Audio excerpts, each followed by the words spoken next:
अस्सलामुअलैकुम नाजरीन, HY news में आपका खैर मकदम है। BRS पार्टी महबूब नगर के दफ्तर वाक़िया न्यू टाउन में पार्लियामेंट इंतखाबात के ज़मन में अक़लियतों एक ख़ुसूसी इजलास मुनक़िद हुआ, जिसमें डॉक्टर वी श्रीनिवास गौड, साबिक़ वज़ीर मन्ने श्रीनिवास रेड्डी, उम्मीदवार BRS हल्क़े पार्लियामेंट महबूब नगर अब्दुर्रहमान मुज़म्मिल, सदर नशीन ज़ेरल मार्केट कमेटी ने एहतियात मेहमान ख़ुसूसी शिरकत की। इस मौके पर जनाब अब्दुर्रहमान ने अहनी मकतब में कहा कि कांग्रेस का ये समझना कि मुसलमान कांग्रेस को एक तरफ़ा वोट देंगे एक गलतफहमी के मसाद है। इन्होंने कहा कि मुसलमान राय दहिंदों एक बड़ा हल्क़े BRS पार्टी के साथ है। इन्होंने मज़ीद क्या कहा, आए डालते हैं ऐन नज़र।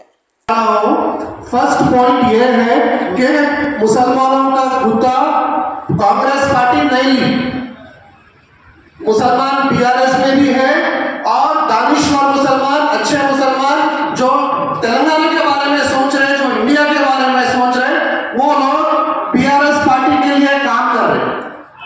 कांग्रेस पार्टी कोई वो नहीं है। कांग्रेस पार्टी क्या करी हमारे को पता बोलो। आज शेरवानी के अंदर जो परेशानी आ गई, कांग्रेस ही जिम्मेदार है। इंडिपेंडेंस के वक्त मुसलमानों की फाइनेंशियल हालत क्या थी, आज क्या है।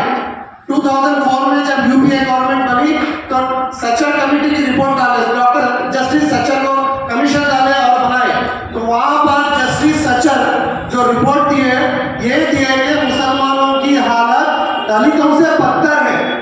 ये फैक्ट है या नहीं है? आप लोगों को सबको मालूम है, मालूम है ना। मैं ये इसीलिए बोल रहा हूँ कि ग्रुप डिस्कशन हुआ, महिलाओं में डिस्कशन हुआ, बड़े लोगों के पास डिस्कशन हुआ, कहीं भी डिस्कशन हुआ, तो कांग्रेस के बारे में बोलना यही बोलना कि हमारी परेशानी की जो जिम्मेदार है कांग्रेस ही है, कुछ नहीं करी कांग्रेस। एक छोटा एग्जाम्पल बोलता हूं मैं। 2014 तेलंगाना आने से पहले पूरे आंध्र प्रदेश में कितने माइनॉरिटी हॉस्टल्स थे? बोलो, आप लोग बोलो, किसी को मालूम कितने हॉस्टल्स थे? 12, ओनली 12 माइनॉरिटी रेजिडेंशियल हॉस्टल्स थे। तेलंगाना आने के बाद, केसीआर साहब आने के बाद, एक सेक्युलर गवर्नमेंट आने के बाद यहाँ पर मुसलमानों को कुछ करना, यहाँ के लोगों को कुछ करना, तो एजुकेशन देना, इनको लोगों को एजुकेशन देना बोल के आज तेलंगाना में डिग्रीज के कितने रेजिडेंशियल स्कूल्स हैं? आप लोग बोलो। 204 स्कूल्स, रेजिडेंशियल स्कूल्स पूरे तेलंगाना में है। जब एक स्टूडेंट को 20,000 खर्च करते थे, 30,000, आज एक स्टूडेंट को 1,20,000 जो बजट है गवर्नमेंट का, जो बजट था, जब सिर्फ 12 स्कूल थे और एक स्टूडेंट पे 20,000 खर्चा करते थे, 20,000 से 30,000 तक खर्चा करते थे। आज 204 स्कूल्स है, रेजिडेंशियल स्कूल्स तेलंगाना में, और एक स्टूडेंट के ऊपर, उनके खाने के ऊपर, पीने के ऊपर, स्कूल ड्रेस से लेके बुक्स से लेके, शूज से लेके, हर चीज से लेके 204 स्टूडेंट्स पे, एक स्टूडेंट पे 1,20,000 रुपए गवर्नमेंट जो है, तेलंगाना गवर्नमेंट, केसीआर साहब की गवर्नमेंट खर्चा करी। ये फैक्ट नहीं है? 1 लाख ऊपर स्टूडेंट्स, 1 लाख से ज्यादा स्टूडेंट्स पढ़ रहे 204 स्कूल्स में। ये फैक्ट नहीं है? हमारे मुसलमानों को महीने में जाने में, हमारे को महीने में फिरने में, हमारे लोगों में बात करने में क्या शर्म की बात है? कांग्रेस पार्टी को काउंटर करने में क्या प्रॉब्लम हो रहा? कांग्रेस पार्टी कुछ नहीं करी। आज जो बीजेपी पार्टी, या सिर्फ अपने लोगों है, मुझे मैं थोड़ी एक बात बोलना चाह रहा हूँ। आज जो इशू पे बीजेपी पार्टी वोट पूछ रही, 1992 में किसकी गवर्नमेंट थी? कौन जिम्मेदार है? बोलो, सोचो, कौन जिम्मेदार थी? 1992 का जो इशू हुआ, कौन जिम्मेदार थी? कांग्रेस पार्टी जिम्मेदार थी। कांग्रेस पार्टी की गवर्नमेंट, पीवी नरसिम्हा राव की गवर्नमेंट थी। मुसलमान पूरे वोट डाल के जिताए थे। इसके बाद क्या हुआ? और इंडिया में आज तक, पूरे इंडिया में ज्यादा से ज्यादा 50,000 से ज्यादा दंगे हुए, फसादात हुए। दंगे फसादात में कौन मारे गए? ज्यादा से ज्यादा मुसलमान मारे गए। और कौन जिम्मेदार है इसका? कांग्रेस पार्टी जिम्मेदार है इसकी।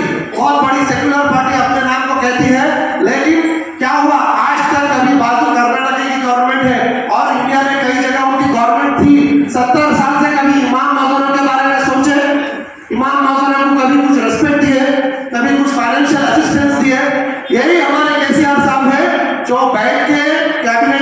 पहुंच के इमाम मौसम को भी कुछ ना कुछ रेस्पेक्ट देना, फाइनेंशियल हालात उनकी अच्छी नहीं है उनकी थी। क्या ये 2-3 पॉइंट्स हमारे क्या बताने को काफी नहीं है? 550 मेडिकल सीट्स में 550 मुसलमानों को मेडिकल सीट्स देने के लिए गया है। और कई इश्यूज हैं। आप लोग मैं बोलने का ये भी है कि बीआरएस पार्टी के मुसलमान लीडर जितने भी है, कार्यकर्ता जितने भी है, हम हर घर जाएंगे, हर घर जाएंगे और बार यही है कि मोदी आ जाता बोल के डाला रहे। मोदी से डरते क्या कोई? 10 साल मोदी था, क्या करा? कुछ हुआ? क्योंकि यहाँ पर हमारी केसीआर साहब की गवर्नमेंट थी, वहां पर रेवंत रेड्डी साहब बोलते बड़ा भाई है मोदी को बड़ा भाई बोलते हैं। क्या छोटा भाई क्या कर रहा? किसी को दिया मिनिस्ट्री, दिया मुसलमानों को, किसी को मिनिस्ट्री दिया, वो चढ़ के आगे जाके इतना उठा डाले, कभी मिनिस्ट्री दिया। कभी सुने कांग्रेस की गवर्नमेंट हो और कोई मुसलमान मिनिस्टर ना हो? और यहाँ के थोड़े लोग बोल रहे हैं कि हम लोग जो है पॉलिसी फ्रेम कर रहे हैं कि ये 100 डेज में इम्प्लीमेंटेशन कहीं नहीं हुआ बोले तो पॉलिसी फ्रेम कर रहे हैं। अरे भाई, जब पॉलिसी फ्रेम कर रहे थे तो एक मुसलमान आदमी को कैबिनेट में रखना था, मुसलमानों के इश्यूज डिस्कस करना था, मुसलमानों के लिए भी पॉलिसी फ्रेम करना था। तो जो बचपन से जो कांग्रेस गवर्नमेंट जो फाउंडेशन डाल रही, फाइनेंशियल फाउंडेशन में दो, स्कीम्स का फाउंडेशन में दो, मुसलमानों को क्या दी? खाली धोखा मिला, कुछ नहीं मिला। आज भी जो कैंडिडेट है खाली मुसलमान के वोटा बना, लेकिन मुसलमान नहीं बना। मुझे बोल रहा हूँ जैसा कि मुसलमानों में जो दूसरा एक बेचैनी है एनआरसी और सीएए को लेकर, हमारी स्टेट गवर्नमेंट केसीआर साहब की गवर्नमेंट कैबिनेट में और असेंबली में बिल पास कर रही है कि सीएए और एनआरसी तेलंगाना में हम लोग लागू नहीं करेंगे। पास करी नहीं करी, बिल पास करी नहीं करी, तो हमारा स्टैंड बिल्कुल क्लियर है। और एक इशू है कि टीआरएस गवर्नमेंट, टीआरएस के जो एमपीस है वो पार्लियामेंट में जब बिल पास हो रहा था ट्रिपल तलाक के ऊपर, है ना, ये इशू बोल रहे डिस्कशन में, पब्लिक में है नहीं है। कांग्रेस वाले यही बोल रहे हैं कि ट्रिपल तलाक जो है जब इशू बिल पास हो रहा था, हमारे टीआरएस के एमपीस जो है वॉकआउट कर दिए और सपोर्ट नहीं कर। मैं उसको ये काउंटर देना चाह रहा हूँ, मैं ये बोलना चाह रहा हूँ, आंध्रा में जगनमोहन रेड्डी की गवर्नमेंट आई, 25 में से 22 एमपी जीता होगा। क्या बोले जीते? हम लोग तो आंध्रा को स्पेशल स्टेटस लाते होंगे, जीते लाए। क्यों नहीं लाए? जगनमोहन रेड्डी साहब जीतने के 15 दिन के बाद ही वहां पर बोल दिए कि बीजेपी को एब्सोल्यूट मेजॉरिटी है, ब्रूट मेजॉरिटी है, वहां पर हमारे जो बिल्स हैं वो पास नहीं हो सकते क्योंकि ये टर्म में पॉसिबल नहीं है बोले। अगर तेलंगाना के जो एमपीस है, केसीआर साहब है, अगर सेंट्रल में जो बिल पास हो रहा था पार्लियामेंट में, अगर हमारे वोट करने से अगर वो बिल गिरता, वो बिल रिजेक्ट होता, तो इंशाल्लाह मेरे को पूरी उम्मीद थी कि केसीआर साहब बोलते थे एमपीस को कि उसके अगेंस्ट में वोट डालो, ट्रिपल तलाक के अगेंस्ट में वोट डालो। लेकिन वहां पर ऐसी हालत नहीं थी, बीजेपी की एब्सोल्यूट मेजॉरिटी थी, ब्रूट मेजॉरिटी थी। वो लोग जो है टीआरएस वाले आओ या मत आओ, दूसरे पार्टी आओ या मत आओ, वो लोगों को साथ में नहीं लेके वो लोग वन साइडेड डिसीजन करें, हम कुछ भी नहीं कर सके सर। लेकिन आज के हालात ऐसे हैं, मैं यह महसूस कर रहा हूँ कि यहाँ पर हम गवर्नमेंट आने वाली है, ना बीजेपी गवर्नमेंट फॉर्म करने वाली है, ना कांग्रेस फॉर्म करने वाली है। यहाँ पर रीजनल पार्टीज डोमिनेट करेंगे। रीजनल पार्टीज जब डोमिनेट करेंगे, इंशाल्लाह हमारे जो भी बिल्स है, और हम टीआरएस पार्टी में है, हमारे लीडर्स तक हम ये बात पहुंचाएंगे कि कभी भी हम गवर्नमेंट आई और कोई भी बिल, कोई भी जो मुसलमानों को मेन डैमेज करने वाला बिल कुछ हो, तो ऐसा बिल्स को सपोर्ट नहीं करेगी, नहीं पास होना चाहिए। और हम लोग केसीआर साहब यहाँ पर महबूबनगर में आए तो बोले कि मैं मरते दम तक सेकुलर रहूंगा, कि एक बात जो तेलंगाना के लिए एजुकेशन करा, जो तेलंगाना के लिए इतना काम करा, जो तेलंगाना के लिए मरने के लिए तैयार हुआ था,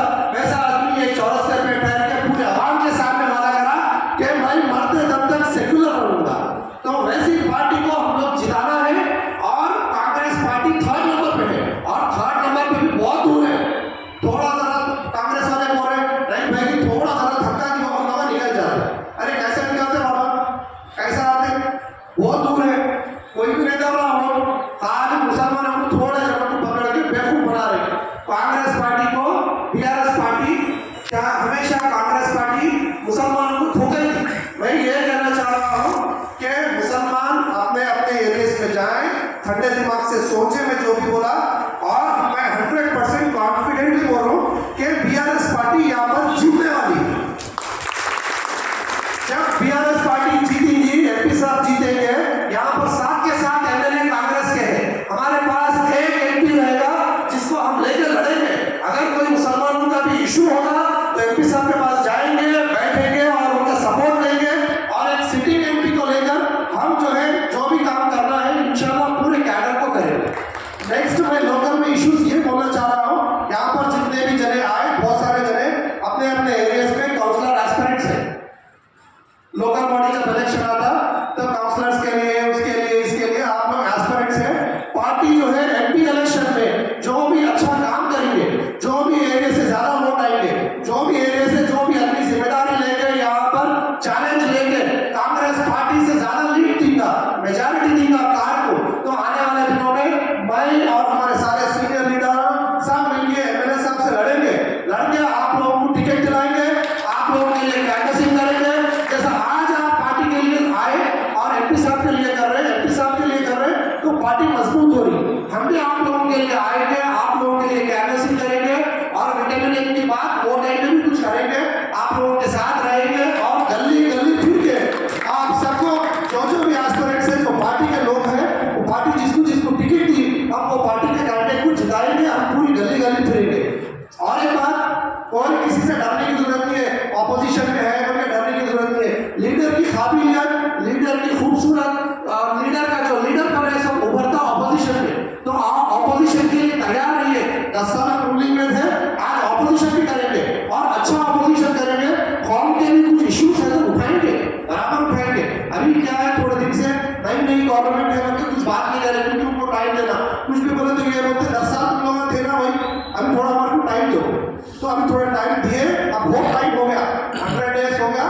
अब अपन लोग जो है जो भी इश्यूज है भाइयों में, एरिया में, स्टेट लेवल पे, नेशनल लेवल पे जो भी इश्यूज है बात करेंगे, उठाएंगे और काम करेंगे। आपसे हम सब मिलकर काम करेंगे, और कोई पुलिस स्टेशन से डरने की जरूरत नहीं है, कोई पुलिस वालों से डरने की जरूरत नहीं है, और कोई डरने की जरूरत नहीं है। किसी को भी कुछ भी प्रॉब्लम आया तो पार्टी साथ में रहेगी। हम एमएलए साहब श्रीनिवास गौड़ साहब को लेंगे, एमपी साहब को लेंगे, सब जने मिलकर काम करेंगे और हमारी पार्टी मजबूत रहेगी। इंशाल्लाह जब आने वाले दिनों में हमारी पार्टी जब पावर में आएगी, इंशाल्लाह जरूर आएगी पावर में। मैं उम्मीद नहीं कर रहा हूँ ये 5 साल चल रही गवर्नमेंट, जरूर जल्द से जल्द हमारी गवर्नमेंट जब आएगी तो जो लोग आज हमारे साथ खड़े, जो लोग आज हमारे साथ रहे, उनको 100% उनके हिसाब से, उनके काबिलियत के हिसाब से आगे पोस्ट दिया जाएगा, पार्टी में कुछ इंपॉर्टेंस दिया जाएगा, और जो भी गलतियां पास्ट में हुए वो गलतियां नहीं हुए जैसा और आगे अच्छा रहे जैसा काम करेंगे। और अभी भी कांग्रेस पार्टी को जो अपने काउंसलर्स चले गए, जो पुराने जो काउंसलर्स चले गए, वो लोगों से बहुत परेशान है। वो लोग जो कांग्रेस के पुराने एमएलए को काम कर रहे थे, वहां पर भी बहुत डिस्टर्बेंस है, लिहाजा उनको भी अच्छा गिफ्ट मिला अपने तरफ से, और डरने की बात नहीं है। आप लोग सब काम करिए, मैं एक ही बोलना चाह रहा हूँ, कॉन्फिडेंट रहिए, महीने में जाइए, आपके ग्रुप को